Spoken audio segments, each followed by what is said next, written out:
na po yung pinakihintay nating bahagi, no?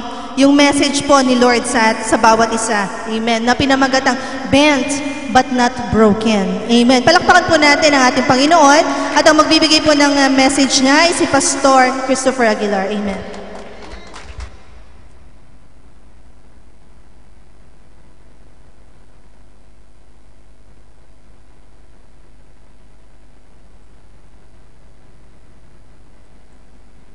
Praise the Lord.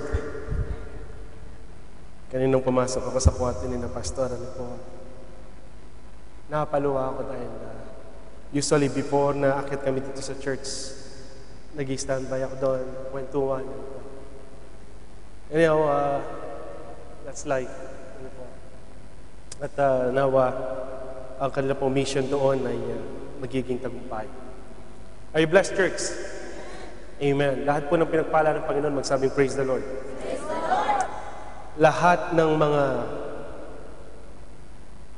masaya, magsabing amen. Amen. And this message ay para sa ating lahat. Amen. May I request the congregation to please stand. And let's open our Bible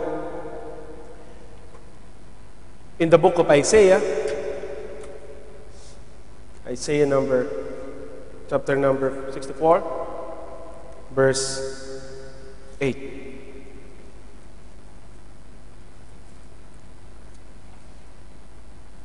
Nandito na po ba tayo? Isaiah 64 verse 8, hindi po nagkakalayo sa awitin po ng ating kapatid, si Sister Angela. Ang ating Diyos, siya po ang ating Potter. Tayo ang mga clay. Amen. Ang Diyos, siya po ang ating manlilikha. Kaya ang sabi po ni Isaiah, in the book of Isaiah 64 verse 8, "But now, O Lord, Thou art our Father, we are the clay, and Thou our Potter, and we all are the work of Thy hand." Amen. Pwede po ba natin purihin muna ang Panginoon? Let's worship the Lord, Church of God. Come on, church. Let's lift our voices. Let's lift our praises in Jesus' name. Thank you, Lord God Jesus. We worship you, Lord. Pinupuri ka namin, Panginoon, Lord God Jesus. Jesus, Jesus, Jesus, Jesus. Jesus, Jesus, Jesus, Jesus, Lord God Jesus. Salamat, Amang Diyos, Lord. You brought us here, Panginoon, Lord, at may purpose po kayo sa bawat isa, Panginoon. Lord God, lagi po namin dinadalangin at di po kami magsasawa na sambitin, Panginoon, Lord God Jesus, na the moment na pumasok po kami sa church na ito, Panginoon, Lord God Jesus, na may mga kabigatan, may mga pagsubok, may mga trials, may mga setbacks, may mga bagay-bagay na nangyayari sa aming mga buhay, Lord God Jesus. Do not allow us, Lord God, to leave this place, Lord, Panginoon, na wala pong miracle na nangyayari. It's not a routine Friday worship, O God, Lord Jesus, kundi, Panginoon Lord, every day is a fresh, Panginoon Lord, sa aming pong mga buhay na makatagpo ka namin, Panginoon Lord. And this is the place of grace, Panginoon Lord God Jesus. Now, Panginoon Lord, we will take the opportunity right now, Lord God Jesus, na maramdaman po namin yung presence, Panginoon Lord, at lalabas po kami mamaya na may katagumpayan. Amen. Remind us, O Lord God, sometimes, Lord, nabibend po kami, but we are not broken. We praise you, Lord God Jesus. Salamat po. In Jesus' name we pray. Amen. Praise the Lord. Bago po tayo mag-start, I would like to thank sa ating pong mga kapatid na nasa Ireland, sa Dublin. Sila po ay naka-live ngayon sa pamilya po ni Ate Lan. And then si Brother John, kanya pong buong family, naka-live stream sila. Si Sister Fe Amulin, yung pong pasasalamat namin na sinusuportahan niyo po ang gawain ng church. Pagpalain po kayo ng ating Panginoon. And then of course, yung ating mga nasa Bahrain, if you have time, you can visit us in this church. Mas makakatulong po if you will be in our midst rather than watching our live stream. Ang live stream na yan was meant for our brethren na nasa ibang bansa. Amen. And of course, kung nasa trabaho po kayo, of course, it's excuse po yan. But if not, if you have the time, please fellowship with us sa Panginoon po ang gawain na ito. And of course, ang ating mga kapatid na nasa Dubai, sina Brother Laverne and Sister Marlene. Amen. Are you blessed, church? Amen. For the past decades, mga magulang kapatid, napansin po ng mga architects, even mga engineers, na ang buong mundo may mga earthquake-prone area kung saan for the series of time, nakikita nila na meron pong mga fault line. Amen. Na kapag ito po ay tumama sa isang place, lahat po ng mga bridges o lahat ng mga buildings, ito po ay nasisira. Ito po ay nagigiba. So, siguro, sa mga bagong generation ng mga engineers, sa kanilang mga planners or whatever, they found out that ang mga earthquake-prone area, pwede po nilang i-modify yung mga buildings. Amen. Like in California, even in Japan, ang kanila pong mga building, ngayon po ay earthquake-proof na sila. Ano po, kapag nayayanig ang isang lugar, kapag hindi po earthquake-prone or hindi earthquake na nagawa ang building, sigurado po ito ay masishaken, it will broke into pieces, ano po, at maraming mga casualties. Ngayon, demodified, sumasama lang po ang mga building, ano po, sumasayaw lang, ano po, ang mga building. I don't know how they made this wonderful, ano po, architect or mga engineer, but again, in some areas, ano po, even though they are earthquake na proof or something like that, still, meron pong mga casualties na hindi po natin mahawakan. Amen. And only God knows. Amen. Way back siguro noong 1989, nakita po natin ang nangyari sa Baguio, even in Nueva Ecija, marami pong mga namatay. Amen. It was really 9.7, I think, kung hindi ako nagkakamali. And then after a few years, nangyari naman sa California. And in the last days, ang sabi po ng ating Panginoon in the book of Matthew chapter 24, in the last days, marami pong mga earthquakes na ating pong mararamdaman. A few weeks back, kung nabasa niyo sa news, somewhere in Pakistan, ano po, nagkaroon ng earthquake and then eventually may lumabas na isang island, ano po, at nag-produce siya ng mga poisonous gas. Again, brothers and sisters, spiritually speaking, ang Panginoon, hindi po niya pinangakuan ang mga tao na hindi tayo magkakaroon ng trials and tribulations and persecutions sa ating mga buhay. Contrary sa belief ng mga born-again converts, sinasabi nila na, mag-join kayo sa born-again and your life ay magiging maganda, magiging smooth, magiging mapayapa. Yes, that's right. But again, mga magulat kapatid, Jesus Christ Himself, He promised that He will never leave us nor forsake us. But He never promised that we will not be in tribulation. Ang sabi nga ng Panginoon, I will give you, sa tribulation. Amen. Even si Peter, he was trying to convince us mga magulang kapatid that para tayong mga ginto. Ang pure gold, brothers and sisters, nakikita po natin yung totoong gold kapag ito ay pinapadaan sa apoy. Amen. And that's life, mga magulang kapatid. I'm sorry sa mga Bible scholars, mga Bible preachers na puro pagpapala, puro blessings, puro mga pera ang pinipreach sa kanilang mga pulpit. Of course, yan po ay nakakainganyo. Amen. But again, this is not a seminar on how you prosper, mga magulang kapatid. This is a church of God. And we are preaching in this church yung righteousness. Amen. Seek ye first the kingdom of God. Yun po, yung lagi natin sinasabit. Pero nakalimutan natin, and His righteousness. And all these things shall be added to you. Amen. Kaya mga magulang kapatid, hindi po tayo exempted sa mga trials. Hindi tayo exempted sa mga pagsubok na nangyayari sa buhay. Amen. Amen po ba? And thank God, nandito kayo ngayon sa church ng ating Panginoon to remind us, amen, kung ano po ang sinabi ni Paul in the book of 2 Corinthians. Nangyari na ito sa church way back siguro 3 or 4 years back. Amen. At mamaya gagawin natin ulit. Just a reminder. In the next slide, 2 Corinthians chapter number 4, verse 7 to 9. Ang sabi po ni Paul, but we have this treasure in earthen vessels. Alam niyo yung mga vessels o yung mga palayok ba yun sa Tagalog? Alam niyo yung palayok kung paano siya kabrito? Nakita niyo na yung palayok kung paano o paso or something like any cylinder or ano po, na kapag ito ay nahulog, ito po yung mababasag. It was a question, mga magulang kapatid, na sinabi ni Paul, but we have this treasure in earthen vessels. Doon po sa marupok, doon sa prone, sa brokenness ng isang bagay, may treasure pala doon. Amen. That the excellency of the power may be God and not of us. Meaning, mga magulang kapatid, we are earthen vessels. Ang ating buhay, ang ating katawan, we are like earthen vessels. Mahina tayo, marupok. Amen. But again, good news, mga magulang kapatid, that these vessels, your vessels, my vessels, our vessels, dyan po pumupunta ang Espiritu ng Diyos. I'm always reminding the church in the book of Genesis, when God created the heavens and the earth, ano po, ginamit niya kanyang mga salita.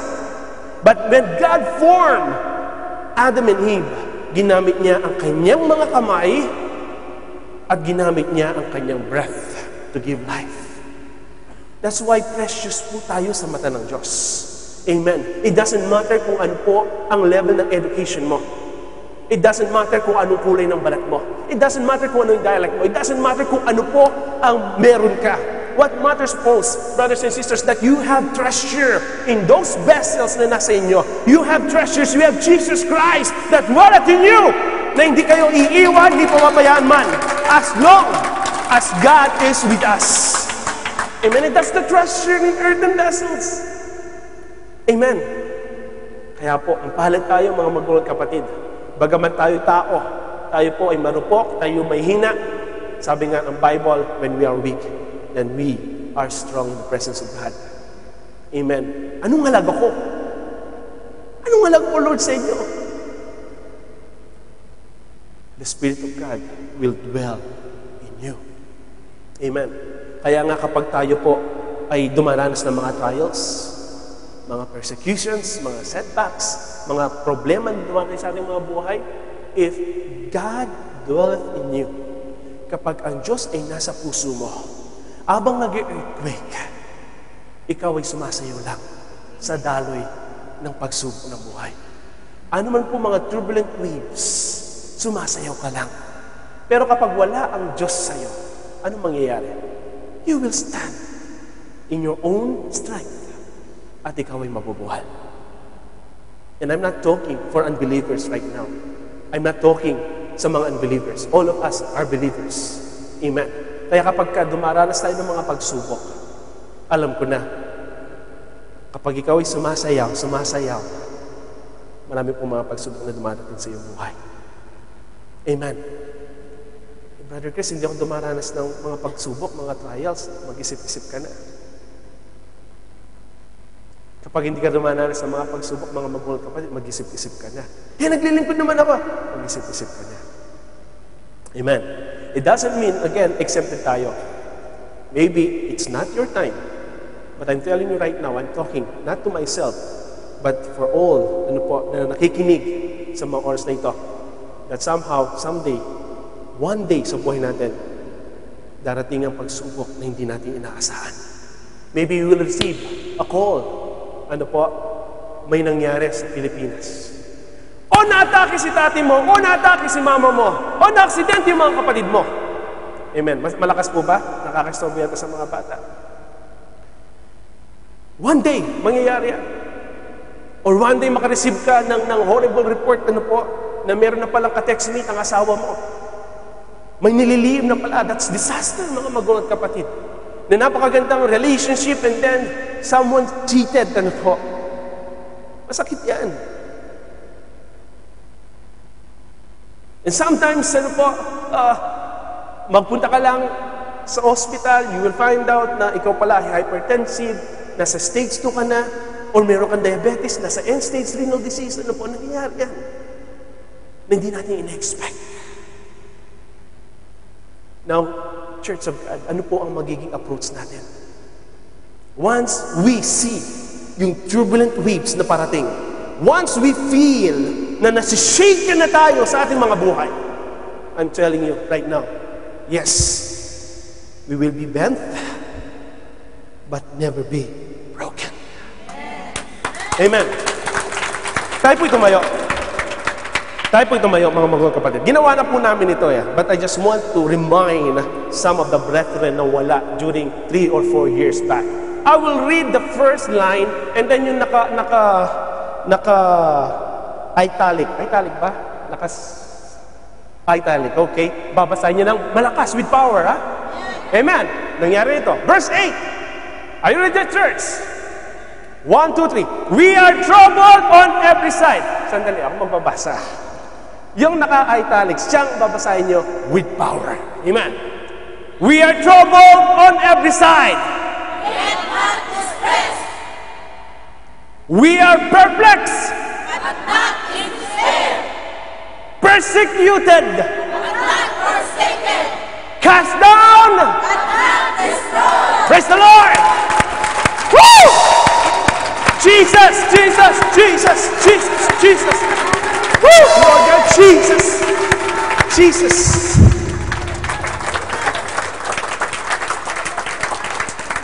Nangingilabot ako. The presence of God is here. Makakaupo na po tayo. See, church, it's a reminder that if we are troubled on every side, sabihin mo kay Satan, yet not distressed. We are troubled, magkabila-bilaan ang problema mo, matrikula dito, matrikula doon, utang dito, utang doon, but you are not distressed. But you are learning from it. Amen. You are learning from it. Ito lang po, payo lang. Payo lang. Siguro, bata pa ako para magbigay ng payo sa mga matatanda. But based on my experience, dumanas na ako ng mga problema. Nawalan ako ng trabaho dito sa Barin for 8 months. Amen. At sa kayabangan ko, bumili ako ng brand new na sasakyan na wala akong pambayad every month. Amen. At nag-loan. Alam mo naman kapag ka-single ka, wala kang iniisip kung hindi yung araw lang ngayon. Hindi mo iniisip yung future. Kapag nagkamali na tayo, na nangutang tayo at tayo ay nagigipit, alam mo na yung lesson. Next time, huwag mo nang gawin. Amen po ba? Amen po ba? Ngayon, kapag alatul yan, utang dito, utang doon, then utang ka para mabayaran utang mo, tapos yung utang ay hindi po yan. Hindi na po yan na lesson. Yan po ay habitual na. Amen. But again, Church of God, if you are troubled on every side, if you know that God is within you, and you claim the fact that if God is with us, who can be against us? Amen. Huwag tayo maging distress. Huwag tayong kanino lang mangungutang. Ano po? Huwag tayo kanino lang kakapit sa mga Bombay. May Bombay ba dito? Amen. We are perplexed, but not in despair. Lahat po ng mga desperado magsabing, praise the Lord. Huwag tayong pa-desperado. Alam mo, ang tool ni Satan, once na ikaw ay desperado, ang decision mo sa buhay ay pangit. Amen. Kapag ka despair, kapag ka ikaw ay desperate na, hindi ka na makakaisip ng tama. Kaya nga mali yung kakapit sa patalim Hindi po ganoon mga magulang at kapatid, nasa Panginoon na tayo. Wala na yung salitang kakapit sa patalim. Kakapit ako sa Panginoon. Amen. Hindi sa patalim. Amen. Kaya po nakakalungkot. Yung mga iba, ano ko pa mag-a-attend? Hindi na nakakain ng aking mga mahal sa buhay. Mas mag-overtime na lang ako. Nakakalungkot. Alam mo, nainggit nga ako sa inyo Hindi kayo shifting I'm supposed to do morning shift. Nakikiusap ako kung paano ako mag-evening shift. And then again, evening shift. I-grab po natin yung opportunity. Nandito na tayo Amen. Yung chance natin na maglingkod sa Panginoon. Amen. We are being persecuted. Sino bang na-persecute dito? Marami na na-persecute. And sometimes even your elders, your pastor will going to persecute you, mga magawang kapatid. But it's not the end of the world. Huwag tayong magdadamdam. Amen. But we are not forsaken. Amen. We are cast down, but not destroyed. Amen. We are cast down. Yung binagsak ka na, tapos imbes na tutulong ka, dadaganan ka pa. But not destroyed. Nasa gawain ka pa rin. Nagpe-praise the Lord ka pa rin. Amen. This is not a faith seminar, mga magawang kapatid, na binubus namin yung faith. No. God is reminding us that God loves us. Tayo lang po ang matigas ang ulo, to be honest. Tayo lang ang matigas ang ulo. Lagi ko nga sinasabi, ang taong nalulunod, kapag siya ay talaga pong hysterical, hindi ka masisave. Even yung lifeguard. Kahit sinong lifeguard na malakas ang kapangangatawan, kapag ikaw ay naglilipasag, hindi ka nila masisave. Kapag nalulunod ka, at ibigay mo yung katawan mo, malulunod ako, then that's the time na mayayaon ka sa tubig. Amen. Once na tayo po ay nasishaken, mga magawang kapatid, isipin po natin na hindi ka nag-iisa. Isipin mo kapag ikaw ay nasishaken, may tinatanggal ang Panginoon ng mga bangid sa mga katawan natin na hindi karapat-dapat. Amen. It's a blessing. God is purifying us. Kaya kapag nasishaken, naalis yung mga alikabok, naalis yung mga bagay-bagay na hindi karapat-dapat sa ating mga buhay. And we are learning from it. Amen. We are learning from it. Amen. Paano natin malalaman ang ating mga bahay kung may butas, kung walang ulan at bagyo? It's just a simple analogy. Lahat ng mga nilikha ng Diyos, yan po ay dadaan ng mga pagsubok. Hindi tayo exempted. Brother, kasi ang pastor ko dati sabi niya, magiging magandang buhay. Magandang buhay mo. Why? Kasi kahit may problema ka, may ngiti ka sa labi. Amen. Kinakanta mo yung smile. Ang daming problema, pero nakasmile ka pa rin. Amidst ng mga pagsubok, we are being bent, but not broken. May scenario sa Book of Judges, mga magawang kapatid. I know na siguro naituro ko na po ito or bago sa atin. May isang nangyari scenario dahil walang hari sa buong Israel during that time in the Book of Judges.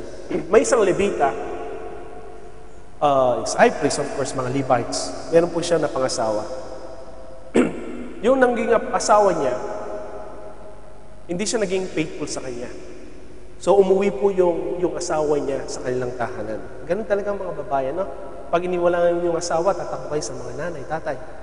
Amen? Hindi ba? Hindi ba ganun? Anyhow, nangyari po yan. It's a reality, mga magawang kapatid. Pag may problema mag-asawa, tinatakbuhan ng mga magulang. And then, sumuyo ulit itong Levita nga ito, pumunta siya sa bahay ng kanyang irog. Though nagkamali po ang babae, it was mentioned that she was being unfaithful, but wala po tayong batayan kung siya po ay gumawa ng bagay na hindi kalooban ng mag-asawa. But anyhow, naging masaya po yung mga father-in-law ng babaeng ito, at tinanggap naman po yung lalaki sa kanilang bahay.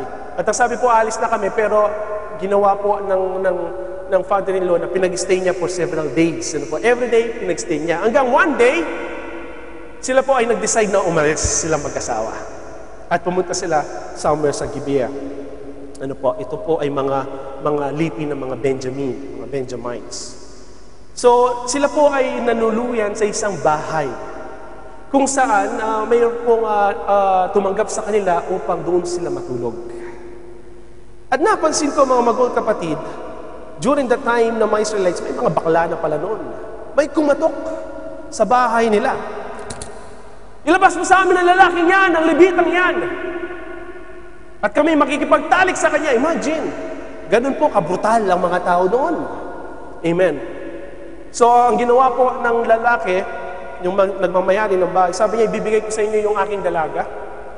At yung asawa ng Levitang ito, basta itong taong ito, na Levites, huwag niyong gagalawin.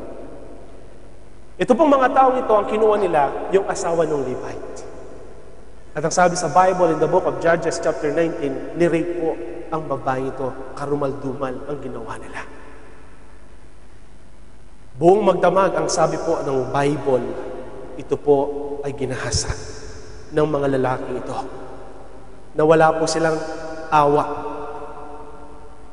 Hanggang ang babaeng ito, umuwi po siya doon sa bahay ng kanilang tinutuluyan.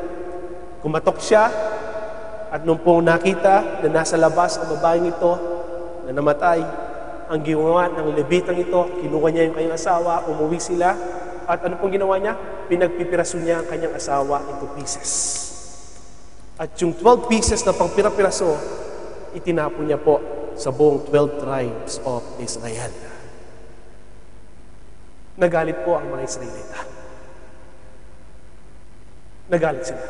Hindi nila tinawagan ang Panginoon, kundi they gathered together in the book of Judges chapter 20. They meet all together, at sila ay pinatawag nila ang mga Benjamites, ang mga lipi ni Benjamin. Ang lipi ng mga Benjamin, it's almost 26,000.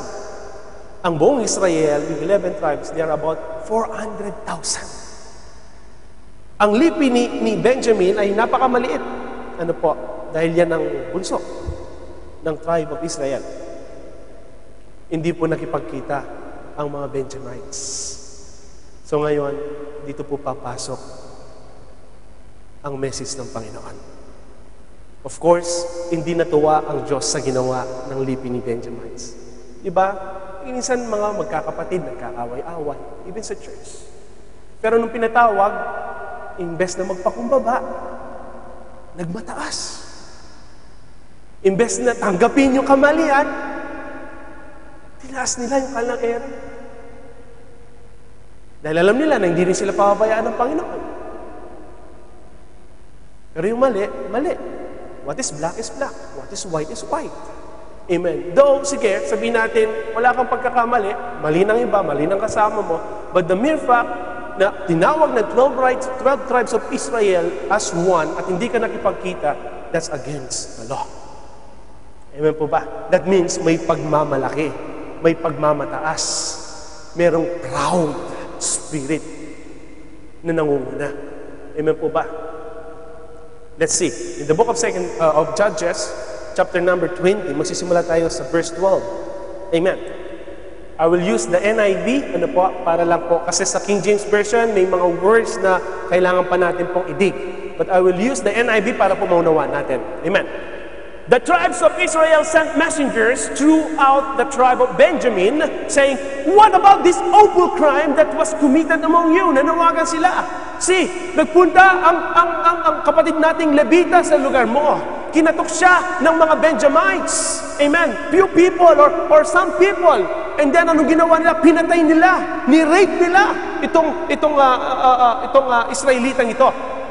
Now turn those wicked men of Gibeah over to us so that we may put them to death and purge the evil from Israel. But the Benjamites would not listen to their fellow Israelites. Amen. Yan po minsan ang nakikita natin problema. Kapag alam mo na ikaw ang problema, magmamataas pa tayo, di po ba? Di po ba? Hindi tayo mag-show up sa meeting. Hindi. Tama ako. Sometimes we are doing the right thing in the wrong way. Amen po ba? We thought that this is the right thing, but we're doing it in the wrong way. So ano po ang ginawa nila? Ayaw ng mga Benjamites na magipag-meeting, ayaw nilang magipagpakumbaba. Anong nangyari? Verse 14, from their towns, they came together at Gibeah to fight against the Israelites.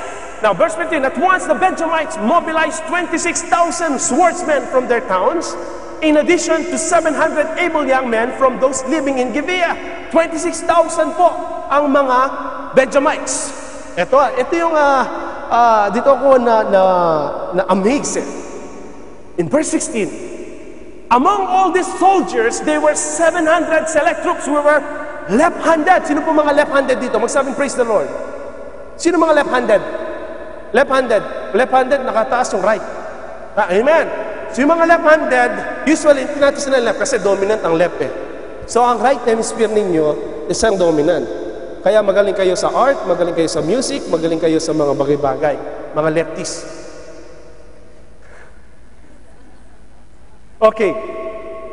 Among all those soldiers, they were given 100 select troops who were left-handed, each of whom could sling a stone at a hair and not miss. Imagine!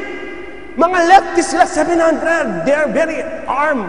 Wala silang na-miss. Even yung alam mo yung hair, hindi mo na nakita ngayon, katamaan pa nila sa kanilang mga sling. Ganun sila katindi. Mahal kasi ng Panginoon ang mga Benjamites eh. Amen. Ang mga alipin ni Benjamin. But anyhow, these 700 troops, ang battleground kasi po, mga right. Kaya nga sa boxing, though hindi ako boxer, ang mga left dominant, sila po ay nananalo lagi. Kasi ang boxer, lagi niyang inaano yung right eh. Di ba? Lagi na pino-cover. Si Manny Pacquiao, left-handed. Left-handed ba si Manny Pacquiao? Yeah, no. Kaya, imbes na susuntok niya dito, meron siyang left uppercut. Kaya nananakaut sila. Kaya, even though sila po ay malilit na lipi, 700, left-handed, nananalo sila. Amen. Next slide.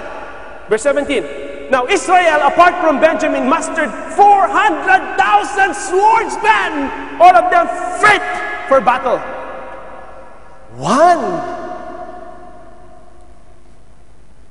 Benjamin and 11 tribes, 400 swordsmen, 400,000 against 26,000. Sino mananalo? 400,000. Magkakapatid yan. But 26,000 lang po ang mga Benjamites. Now, the Israelites went up to Bethel and inquired of God. Anong ginawa nila? Yes, they inquired of God. Nilapitan na nilang Panginoon. Pero ano po ang ating balikan? They planned ahead of time. They gathered together na hindi po kalooban ng Panginoon. Amen. Kumbaga, ang tao ganyan. Magpipraise siya sa Monday, prayer warrior. Ang prayer niya kung ano ang kalooban ni Lord. Pero pagpasok mo, may kalooban ka na at hindi kalooban ni Lord. And then, for example, dito magpipray ka, Lord, pero at the back of your mind, meron ka na pong alternative. Meron ka na option na gagawin. Isn't it? Amen po ba? Knock-knock. Huwag kayo pong masaktan. Salita ng Diyos. Pag minsan uupo tayo, magra-write tayo ng mga prayer requests, kunwari, kung anong kalooban ng Panginoon. Pero kapag hindi sinagot ng Panginoon, ang bilis ng decision mo. Kaya pag decision ka, anong nangyari? Palpak. Bakit? Kasi alam ng Panginoon, the moment that you enter this room and lay your prayers, alam na ng Panginoon kung ano ang desire ng puso mo. Amen po ba? Kasi in-offer ako mas malaki, brother, mas malaki in-offer ko, ito na yung opportunity. Diba? Pag minsan tatawagan ka, Pastor, ano po, ano? Kung anong kalooban ng Panginoon, kapatid. Tinawagan ko pa ito. Storbo pa. Kaya minsan hindi na tumatawag niya kasi alam nila ang sagot ko. Amen. So ang mga Israelites, mga kapatid, they already determine, they already plan, they have already wicked plans. Now, they gathered together and what? They inquired of God. They said, hindi pa nga na tinanong Lord, mananalo po ba kami sa battle? Lord, ano pong gagawin? Anong tinanong nila? Who of us is to go up first to fight against the Benjamites? Inunahan mo ng Lord That means, ready ka na makipag-battle. Sino mauna? Siyempre, sumagot naman ng Panginoon. Ang bait ni Lord, no? Judah shall go first. How, Lord? Ito na yung sign! Sinong mahilig dito sa sign? Huwag sa amin, praise the Lord. Kapag nag-ring ang phone ko, hindi ako ate ng gawain. Nag-ring nga yung phone. Alarm pala that you have to go to the church. Pero still you're denying, hindi, nag-ring sign. Hindi, lalo na si Brother Chris ang magtutulungan, sigurado ako naman patatamaan. Kung yan ang attitude mo, I cannot do it. I cannot do anything about it. So ano po nangyari? Sinabi ng Panginoon, let's Judah, go first. Of course, ikaw na sumagot ng Panginoon, alam mo sa puso mo that God will help you to win this battle, isn't it? Let's say, verse 19, the next morning, the Israelites got up and pitched camp near Gibeah. Siyempre, mayabang sila. Oh, mga Judah, Kaya na mauna, the Israelites went out to fight the Benjamites and took up battle positions against them at Gibeah. The Benjamites came out of Gibeah and cut down 22,000 Israelites on the battlefield that day. Sumagot si Lord, binigyan ako ng instruction that Judah will lead first, and then, nung bumalik sila, 22,000 Israelites namatay. Unfair. Nakiusap si Lord, humingi ako ng sign Sinabi ko pa nga nung prayer, Lord, give me a sign. Kapag si sister, yung suot niya, yung dati niyang kulay blue, naalam ko, and that's it. Yun ang sign na sinagot mo ang aking prayer. So niya, yun pa rin. Hindi pala naligo ang kapatid. Verse 22. But the Israelites encouraged one another. Ganun pa rin. They encouraged one another and again took up their positions where they had stationed themselves the first day. Hindi sila nawalan ng power, hindi sila nawalan na dismaya, hindi sila na despair. They were bent, but they were not broken. They are still hoping for God's land. So hindi sila natinag. They encourage themselves. Hindi, okay lang yan, okay lang yan. Talagang ganun Di ba, nangyari na dati sa atin yan. Akala natin yun ang will ng Panginoon. Come on. Ilan tayo? 400,000 na wala, 22,000. Kasi, kukunti. 26,000 lang sila Kaya-kaya natin yan. Di po ba? Dapat ganun. Never stop. Huwag kang mag-stop. Amen. Huwag kang matakot sa failures. Kahit ilang times kang mabagsak sa driving, huwag mo ikaya, huwag mo na pailang, nakakaya. Bakit? Bakit? Kapag ba hindi ka napifail, hindi ka tao? There are certain people, they are afraid of being failed. Nakakaya. Ba't ka maiya? Even the greatest people na nasulat sa Bible, they fail. And who are you? Para kaya mo yung mga bagay na nangyayari. You see, kami, transparent kami. Ano man nangyayari sa amin, we are open. You know it. But failure is a lesson. Isn't it? So, anong nangyari? They encourage one another. No, it's okay. Cheer up.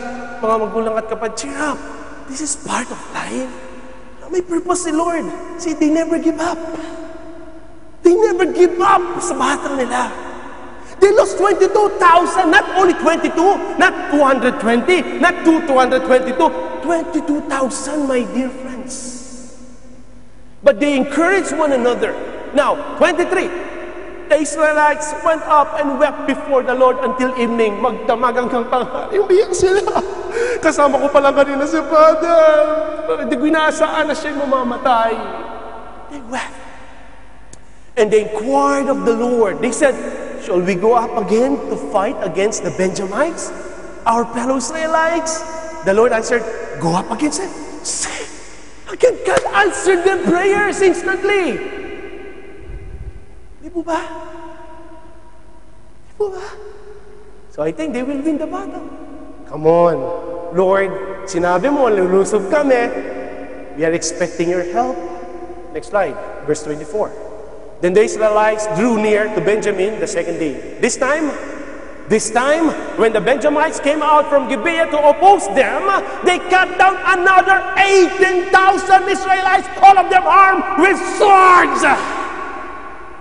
Lord, kahapon 22,000, ngayon 18,000, all in all 40,000 na namamatay.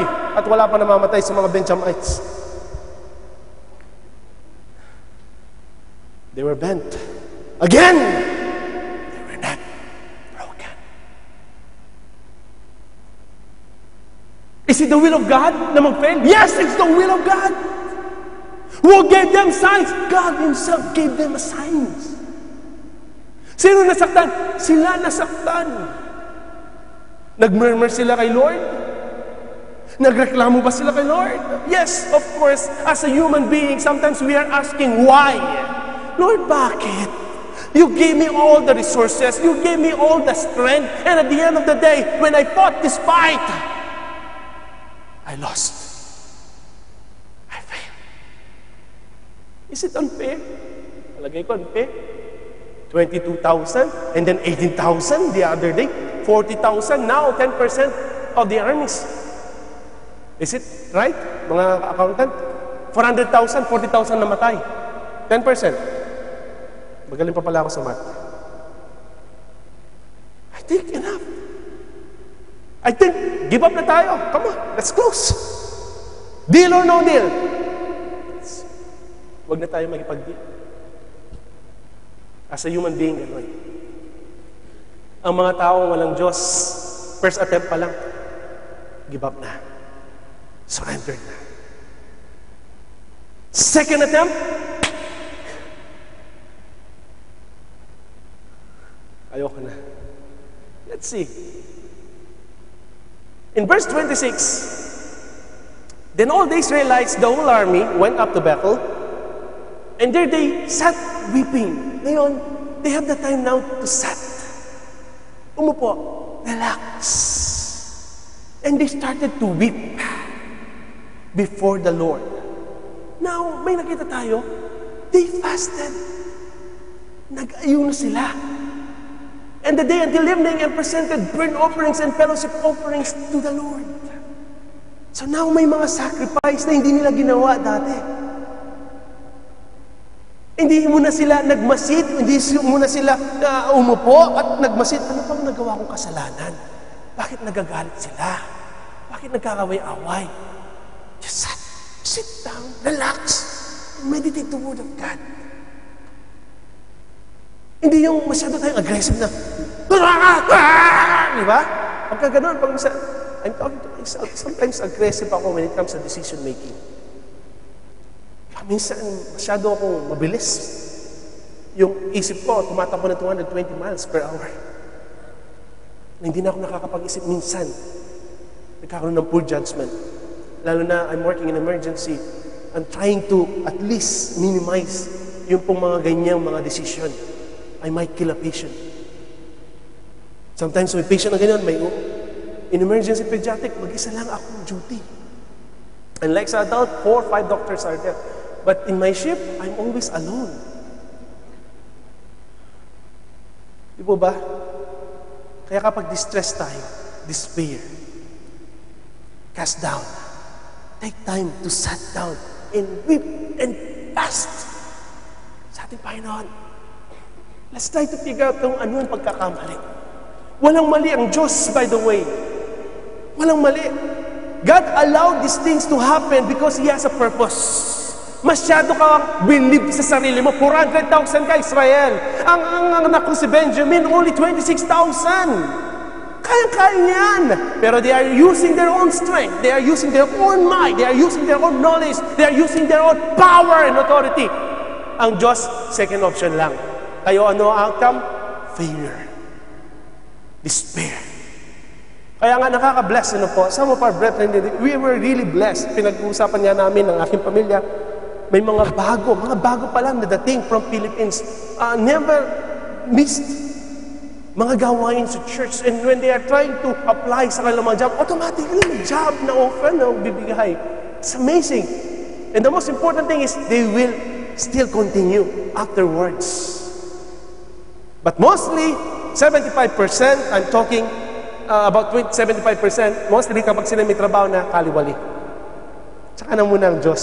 Pero nung wala kang trabaho, laging number 1 ang Diyos. Di po ba? Nawa po, magstay kung ano po yung nasa design ng puso ninyo. The reason why God gave you this job, because He answered your prayer. Amen. It doesn't mean, mga magulang kapatid, na absuelto ka na kapag may trabaho ka na, gagawin mo ng excuse yung trabaho mo na hindi ka na mag-attend ng gawain. That's not appropriate. Later, sooner or later, you will fail. Tandaan mo, you will fail sa mga ganyang bagay. I'm not threatening you, brothers and sisters, but if you will put God first, everything you do, put God first, ano gagawin? He will direct our paths, ano po? At hindi po tayo masasaktan. Amen. That's the message for today. Now, they changed. They sat for a while. they weep. This is a normal human approach, mga magulang kapatid, kapag po tayo ay dumaranas ng mga pagsubok. Amen. Now, they have the time to meditate the Word of God. They burn offerings. Siguro, nag-usap-usap sila, what went wrong? Ano yung strategy na mali natin? 400 against 26,000. We lost 40,000 now. Amen. So, there's something wrong. No, there's no something wrong. God gave us the answer. God gave us the green light. God gave us the answer na tayo ay makikibaka. God answered our prayers. So, ano pong mali? Let's see. Verse 27. And the Israelites inquired of the Lord. Now, eto, karagdagan mga magulang kapatid. In those days, the ark of the covenant of God was there. Now, with Phinehas, son of Eleazar, the son of Aaron, ministering before it. Meaning, now they involve their high priests. They involve their pastors. They involve their elders. Amen po ba? Corny ka naman? Gusto mong sabihin, kapag ka nagdidesisyon akong gano'n, involve ko pa si Pastor Esting? Huwag na, sigurado negative ang sasabihin niya. Well, biblically speaking, binigyan tayo ng pastor ng ating Panginoon, nakakandili sa atin. Amen. Amen po ba? So, ano bang nangyari? Kasama ngayon yung son ni Aaron na nagmi-minister. Now, they ask, shall we go up again to fight against the Benjamites or fellow Israelites or not? Ngayon, nagbigay sila ng option, Lord, lulusob po ba kami or hindi na? Is it your will or not your will? Etong sagot ng Panginoon, go, for tomorrow I will give them into your hands. Kanina, iba yung sagot ni Lord. Go with Judah. Number 2, okay, go. Pero iba po ang sagot ng Panginoon. Nagbigay ng 100% assurance. Tomorrow, ibibigay ko sila sa iyong mga kamay. Bakit hindi ginawa ng Panginoon in the first place? Yun na lang sanang sinabi niya. If you try to think of it, it's not by might, not by power, but by the Spirit of God. Amen.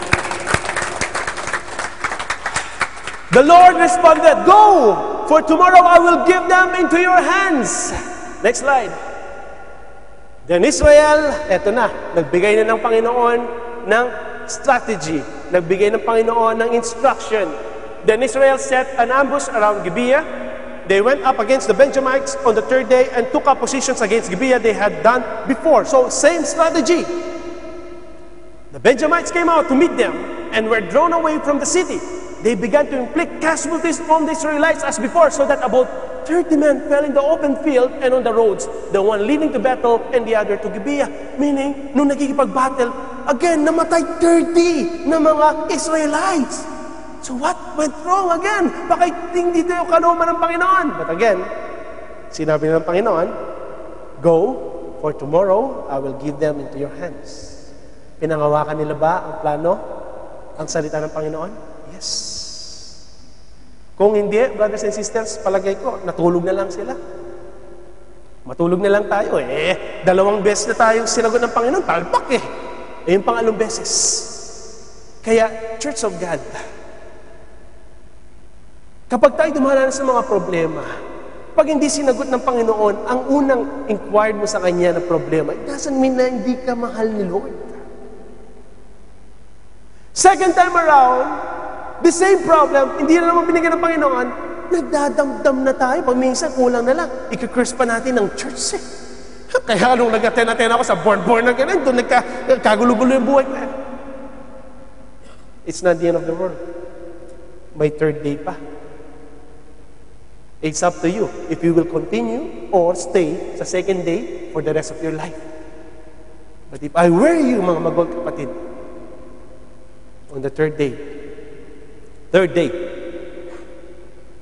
God will move. God will do something sa ating mga buhay. Kaya nga kapag you are facing a lot of failures, trials, setbacks, persecutions sa inyong mga buhay, and then, hindi ka masaya, na-denied yung application mo sa Canada, na-applied sa States, na-applied sa ibang bansa, pag hindi binigyan ng Panginoon, that means, stop na yung buhay mo? That means, tapos na? Ayoko na makipag-fellowship kasi nung naging-fellowship ako, doon maging complicated ang status ko sa Facebook. Is that what you think, Church of God? See, the Israelites, first time, second time, and the third time, they were bent, but they were never broken. Amen. And that's how God works sa ating mga buhay. Kapag tayo natatalo, it doesn't mean that God never loved you or never cared enough sa ating mga buhay. No, that's not true. Deceive po yan ni Satan, kaya maraming mga empty church ngayon eh. They're not trying their best para mapakinggan ang message ng Panginoon. Kasi they are just playing in the church. But I thank God kayo, mga delegates na pumasok ngayon sa church. I know God is talking to you right now, mga magawang kapatid. He's reminding you that when you enter this room, mga magawang kapatid, I'm giving you 100% assurance that the Spirit of God will dwell in you. And God will whisper to you, never give up. Never ever give up. May third day pa rin ang Panginoon. Amen. I'm not telling you that give God a chance again into your life. I'm not telling you right now. It is a mandatory that God will never fail us nor forsake us. He will never leave us, Church of God. Kaya nga yung mga prinsipyo nyo, na kapag tayo maging failures, hindi ka mahal ng Panginoon, mahal na mahal ka ng Panginoon. Tanungin mo si Job pag pumunta ka sa langit. As Job, he was a righteous man. But yung mga dinanas niya, it's extraordinary ang mga nangyari sa kanyang mga buhay. Kaya do not question God. Kapag tayo nagiging failures sa ating mga buhay, do not ever question God because on the third day, God will answer all those queries. And I'm giving you assurance that hindi pa tapos ang Panginoon sa inyo. Huwag mong tutuldakan, brothers and sisters. Yes, some of you, maybe right now, they are trying to convince themselves, hindi na, ayoko na, give up. I'm telling you right now, don't give up. Don't give up. It's a matter of choice. What happened? The Benjamites came out to meet them, were drawn away from the city. They began to inflict casualties on the Israelites as before, so that about 30 men fell in the open field and on the roads, the one leading to Bethel and the other to Gibeah. While the Benjamites were saying, we are defeating them as before. See, 30, nakadusay, namatay. And those Israelites, nung nakita nila yung mga 30 namatay, anong ginawa nila? Anong ginawa nila? Hindi sila lumusong. They retreat back away from the city. Sometimes, church, ganito po ang ginagawa ng Panginoon eh. There are certain things in life na kailangan mag-move backward tayo. Meaning, yes, I'm always telling you to move forward. But sometimes we have to move backward and let God move forward for you. Amen. While the Benjamites were saying, we are defeating them as before, the Israelites were saying, let's retreat and draw them away from the city to the roads. So nung nakita nilang tumatakbo, ang Diablo, ang sabi niya, tignan mo, Brother Chris, hindi na babalik yan! Hindi na babalik sa church! Hindi mo alam, nag-usap na ang ating Diyos at kayo right now. Ano nangyari? Verse 33. All the men of Israel moved from their places and took up position at Baal Tamar. And the Israelite ambushed charged out of his place on the west of Gibeah. Then 10,000 lang of Israel's able young men made a frontal attack on Gibeah. The fighting was so heavy. Then, for 26,000. That the Benjamites not realize how near disaster was. Sinong nakipagbaka? 400,000? No. 10,000 lang. You have all the money, you have all the power, you have all the knowledge, hindi gagamitin ng Panginoon yan. Ang gagamitin ng Panginoon, yung will ni Lord. What happened? Verse 35, the Lord. Sinong nakipaglaban? Yung 10,000 ba? No! The Lord defeated Benjamin. Saan yung 10,000? Siyempre, magmamalaki sila. Hindi. Ang Panginoon ang makikipaglaban sa problema mo, Sister Emily. Ang Panginoon ang makikipaglaban sa iyo, Sister Aida. Ang Panginoon ang makikipaglaban sa iyo, Sister Mariel. Ang Diyos ang makikipaglaban sa atin, hindi ikaw. The Lord defeated Benjamin before Israel. And on that day, the Israelites tracked down 25,100 Benjamites. Ilan sila? There were 26,000. Ilan ang natira? 900.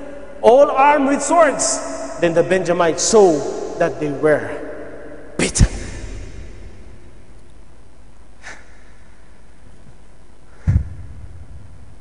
Alam mo, nung binabasa ko ito, parang kung nabivision. Nabivision ko kung paano nakikipag-battle ang Diyos para sa atin. What if the Israelites gave up on the first day?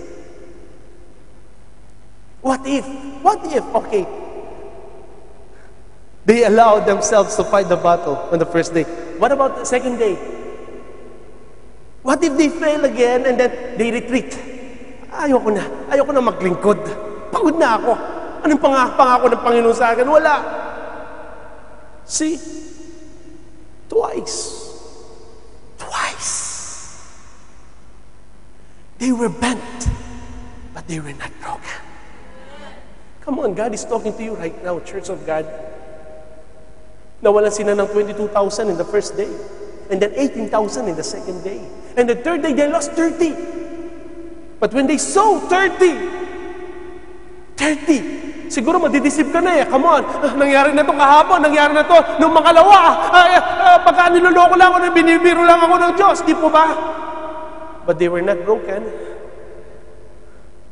God gave them knowledge on how to fight this battle.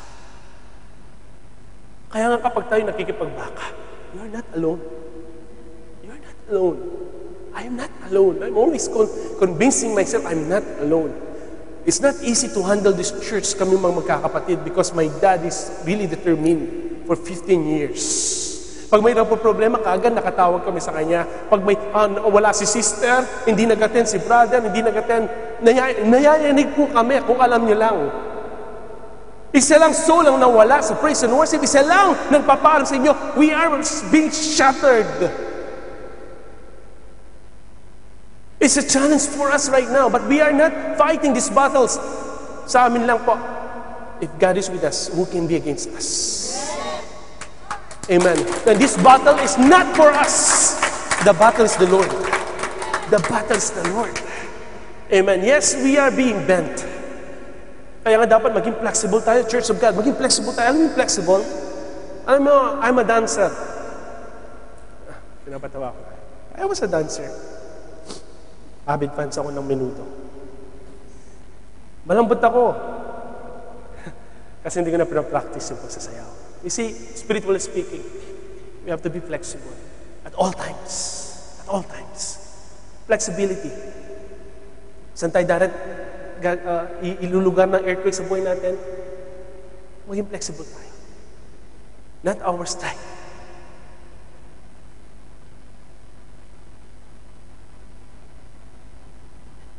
Not our strength. Lahat tayo may problema. May mga setbacks.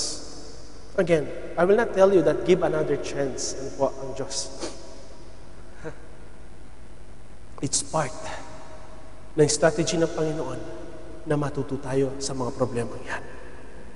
Upang sa ganon, kapag tayo po ay magugulat tayo sa setbacks ni Satan, hindi tayo mayayanig. Amen. Hindi tayo mayayanig. How many of us here in this church nagkaroon ng problema? Wala na. May nabanggit lang si pastor, nagtatampo na.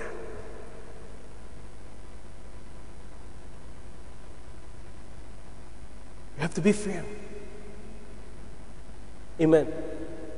Ang church na ito, nakadesign, to worship God. Magkaisa po tayo. Sakit ng kalingkingan, sakit ng buong katawan. Tandaan po yan. Bring them back. Yung mga nag-alisan sa church, naglalamig sa church, encourage them on the second day, like what they did. They encouraged themselves on the second day. Ang nangyayari hindi Pag may problema, ginagatuan pa natin Paindap-indap na lang yung problema, then we are being, again, spark natin, we will pour out lots of gasoline para lalong darami ang problema. Let's work as one spirit. Amen. Help us also. We cannot do this alone, mga magulong kapatid. Kung anong po yung mga problema sa church, anong po yung mga hinaharap natin, we will talk about it. Amen. Inquire. Lingkod din naman ako ng Diyos Yes, we do respect that. They were also chosen people. But what happened? They did not even call the son of Eleazar or son of Aaron. Nakasama nila to inquire the Lord. They bypassed, yung mga man of God. Amen. But again, brothers and sisters, ang battle na ito na inaarap natin, hindi tayo nag-iisa. Tayo po ay magmahalan, magtulungan sa gawain ng ating Panginoon. We can move forward, mga magulong kapatid. Ano man pong mga problema, ano pong mga nakikita natin na we are not here para pag-away-awayan kapag may nagsusumbong. We are not here. Help us, na mapulpil po natin yung gospel ng ating Panginoon, yung Great Commission. To spread the gospel of peace. Hindi yung spread ng anumang rumors o anumang chismis. Let's share the gospel of peace. Amen. Again, siguro nakita niyo, dami na naman po mga bakante. I don't know why. Amen. Call them, youth. Alas half of the youth wala ngayon. Maybe meron po silang problema o meron po silang kailangan.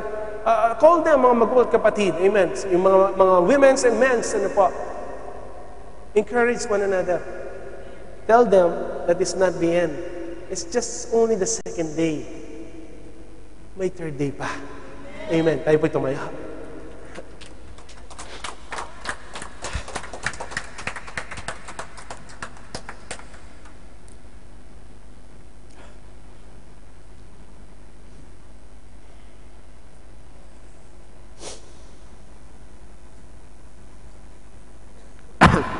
Kaya nga natawa ako sa isang kapatid. Nagpatuto siya. Sabi niya, bumagsak ako sa exam. Tawa pa siya. Meron siyang added Kahit bagsak ako, mas mataas ako doon sa CPA graduate. See? Minsan, we are doing these things, not to the extent na nakakayan. By the way, nung wala nung Tuesday, I failed my USMLE, I was about to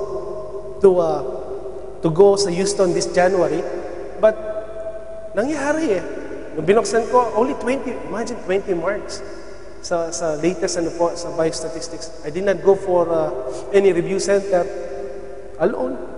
But, come on, you fail. Thank God. Kasi if I will not fail, Houston, wala po ako dito for a month. Imagine. But again, may purpose si Lord It's a blessing. It's a blessing. Unless na gusto niya na ako umalis, it's okay. You can push me to move this place. Amen. But again, brothers and sisters, let's rejoice. Let's rejoice. Lahat ng bagay na nangyari sa buhay, may purpose si Lord. May purpose. Ano man mga setbacks, persecutions, trials, never give up. Yes, we are being bent, but we're not broken. Amen. Pag broke ka na, mahirap na. Pero kapag ka nakabent yan, konting tuwid lang. And then, we can move on. Amen. Praise God. Sino po dito yung mga problema? Come on, church. God wants to see those hands. Amen. Praise God. Praise God. Yung iba, see, one of the sister, tinasya pa man niya with smile. Praise God. Amen. Praise the Lord. Let's bow our heads and pray. Heavenly Father, Lord God Jesus, we praise you and we glorify your name. We thank you, Father God, Lord, for all the trials, mga setbacks, mga persecutions, mga bagay-bagay, Lord God Jesus, that sometimes, Lord, nasasaktan po kami, nangihina kami, Lord. We're being persecuted, Lord God Jesus. But again, You gave us your words, Panginoon Lord, that you will never leave us nor forsake us. It's part of life. It's part of being a Christian, Lord God Jesus. At hindi po kahulugan na if we failed, if we commit something, Lord, na nagpapasakit sa aming damdamin, it's not the end of the world. It's just only the first day sa aming battle. Then, Lord, yes, we will have another second day. But again, Lord God Jesus, if you will see these souls, if you will see these saints of God who raise their hands, Panginoon Lord God Jesus, give them strength to move on. Give us, Lord God Jesus, your wisdom, Panginoon Lord, na makapag-move on po kami, Panginoon Lord. Though we are cast down, Panginoon Lord God Jesus, kami, Panginoon Lord, ay tatayo muli, Panginoon Lord God Jesus. Yes, sometimes we retreat, O Lord God. Why? Because, Lord God Jesus, Ikaw ang maghari, Ikaw ang mag-move forward. Not our will, but your will be done. Teach us your ways, Panginoon Lord, na tanggapin po ang mga bagay-bagay na nangyayari sa aming mga buhay. It's not a matter, Panginoon Lord God Jesus, yung time, Panginoon Lord, na gusto namin, time frame ang mangyayari, kundi ang kalooban mo, Lord God Jesus. You are the Father. You are our Father, Panginoon Lord, and we are the clay. You can do whatever you want, Panginoon Lord God Jesus, to mold us, to move us, Panginoon Lord, but you will never, ever broke, Panginoon Lord, ang mga souls na narito na nakataas ng kamay. You will never, ever, Lord, nawawasakin sila, Panginoon Lord. Kundi, Panginoon Lord, we are being bent, but you will never be broke, Panginoon Lord, ang bawat isa. Lord God, thank you sa message na ito. We do hope, Father God, Lord, mananatili po ang kapayapaan sa bawat isa. I release blessings, Panginoon Lord God Jesus. Again, Lord, do not allow us to be displaced, Panginoon Lord, na wala po nangyayari sa aming mga buhay. We pray for unity sa church, Panginoon Lord God Jesus. Strengthen us, O Lord God Jesus. Ikaw po ang maghari ngayon na magpakailanman. In Jesus' name we pray. Amen. God bless you, church. God bless you po. Amen. So before po